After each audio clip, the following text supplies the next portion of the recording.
were invited by the gracious host na mag-breakfast doon daw sa kanyang kinlakhang One Tox. One Tox Karinderya. So it's 7:45 in the morning.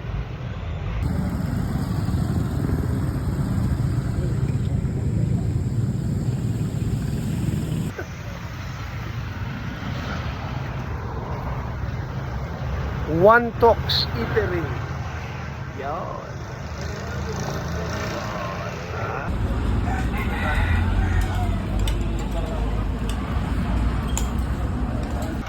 Tingnan nyo naman ang kasama namin sa breakfast.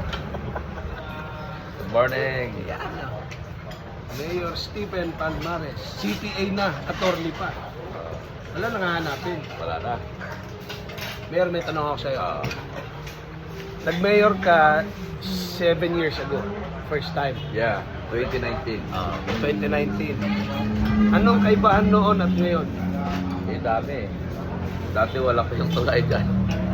Ayan yung tulay na yan. Wala pa. Luma pa yung tulay. Tapos ngayon, magiging dalawa ng tulay. Pagpasok mo doon, wala pang traffic lights.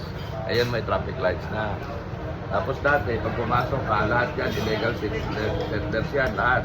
Sa kaliwa dyan, yung Esplanade. Oh. Punong-puno ng illegal settlers yan. Punong-puno yan. Ginawa natin. Tapos, Pero yung illegal settlers, taga-Pasig din. Taga-Pasig, nilagay ko sa resettlement. Binigyan ko ng tigda 2 bahay bawat isa. Tapos, pagdating mo doon, wala pang overpass yon, yung parang sa mga tao na overpass. Ngayon may overpass na. So, daming daming makikita dito na improvement. Dito, dati, kinakainan natin, maliit lang to, ngayon malaki na. Dati, yan lang, parang ganyan, kapapaparayan pa. Saka, dito lang yung pinag-uusapan natin. Yung bypass, wala pa. Bypass road, sa kabila. Yung sa kabila dyan. Ayun, may bypass na. Dati yung mga daan papunta doon sa isang barangay. Walang konkretong daan, walang tulay. Ngayon, may tulay na rin yung sa kabila. So, masasabi ba na the best mayor Pasig had? Hindi naman. Yung magsasabi niyan, tao. So, pwede yung mag-ikot-ikot, magtanong. At least, yung governance kasi, very simple eh.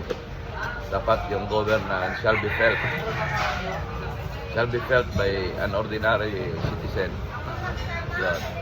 So kung baga sa development, tanungin yung tao, hindi yung sinasalita ng politiko. Diba? Kasi kung politiko lang, lahat yung ginawa niya eh. Oo nga. Pero the bottom line, tanungin yung Juan de la Cruz. Tanungin, ano yung tingin mo? So yun yung mga sabi. Tanungin si tricycle driver, tanungin si Linis Bayan, tanungin si nagtitinda ng isda. Yun, the ordinary citizen. Yun yung barometer. Hindi si mayor, hindi si congressman, hindi si governor. Huwag mong tanungin politiko. Kasi magsasabi lang yan ng pabor sa kanya. Tama. Yung hindi pabor, hindi yan magsasabi. So, ganun. At saka kami naman, friends kami, pero mapapansin naman namin, mahal siya ng lahat ng tao eh. Lahat kaibigan eh, kahit anong antas sa buhay.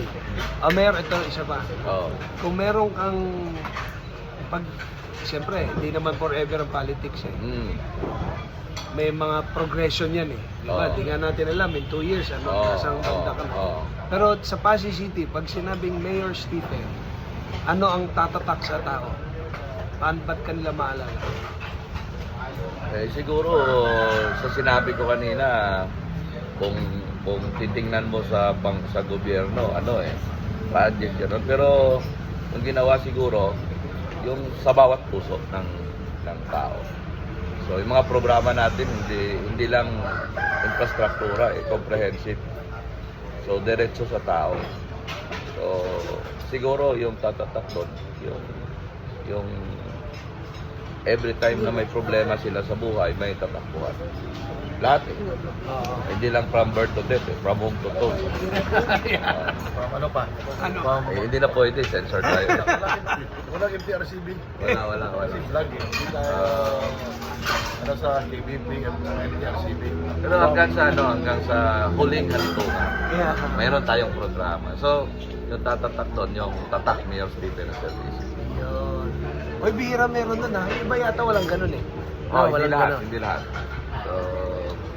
So ano, Dinidevelop pa lang, meron na. Meron na, siyempre, alam na natin. Kasi nasa ground tayo eh. Siyempre, nasa ground tayo, nakikita natin yung problema ng lahat.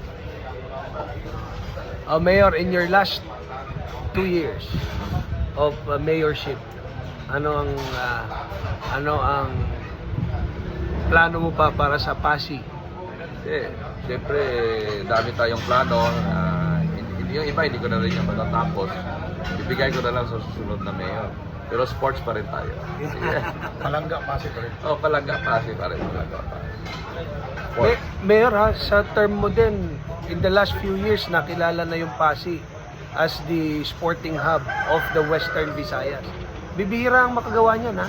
Kailangan talaga full support ng LGU. Full support tapos continuity and sustainability. So yun yung kailangan. Pero again, hindi mo yun magagawa kung purely kung yung purpose mo na nagpa-sports ka is politika. Hindi mo yun magagawa. Magagawa mo yun kung passion. Yung motivation is not politics but passion. So magagawa mo yun. Doon nag-aaral kami, anong nauna? CPA, abogado? CPA. lagi. CPA lagi kasi mauuna yung bachelor's degree mo. May May pre-law. pre-law ka eh. May pre-law.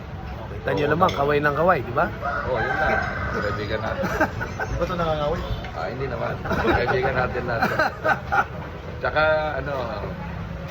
mayor man ako. Hindi pa ako mayor, kumakain ako dito. Kaya kilala ako dito. Second time ko na pala dito kumain.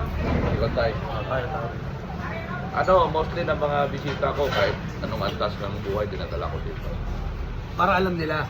Oo, alam nila kung ano yung regular na karinderya ng turo-turo. Nakita nyo ha, yan ang mayor ng Pasig. Pero anyways, Mayor, thank you sa pa-breakfast dito sa One Talks Eatery ha. It's a breakfast for everybody. Basta Pasig, walang